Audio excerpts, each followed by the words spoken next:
போக முடியும். நீங்களும் இப்படியே உட்கார்ந்து நண்பர்களுக்கு வணக்கம். கொஞ்சம் கஷ்டம். ஊருக்கு தானே போறீங்க? 4 ஸ்பெஷல் பஸ் நிறையா விட்டுருந்தாலுமே இங்கே வர்ற மக்களோட கூட்டம் வந்து நிமிஷம் இன்க்ரீஸ் ஆகிட்டே இருக்கு இல்லையா?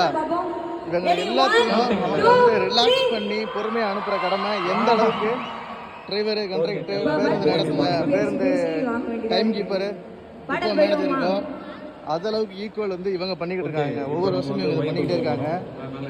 ஸோ அதனால் எந்த டென்ஷனும் இல்லாமல் கூட்டம் வந்து நின்று இதை என்ஜாய் பண்ணிட்டு அப்படியே போகிறாங்க. பஸ்ஸை விட்டுருவோமோ இல்லையோ என்னமோ ஏதோன்னு ஓடி வர கூட்டம் இருக்கு இல்லையா? அந்த கூட்டத்தை இவங்க தான் அப்படியே ரிலாக்ஸ் பண்ணி அப்படியே பொறுமையாக அனுப்பி விட்றாங்க. ஸோ இது வந்து ஒரு சின்ன ரிலாக்ஸேஷன் தான். முன்னாடி சேர் பேட்டில் உட்காருங்க பாருங்கள், எவ்வளோ கூட்டம் பார்த்தீங்களா?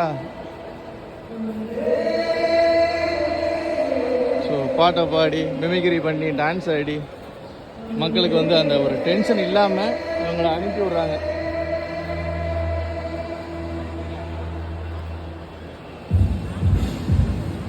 நண்பர்கள் யாராவது இங்கே வந்துருந்தீங்கன்னா மறக்காம கமெண்ட்ல சொல்லுங்கள்.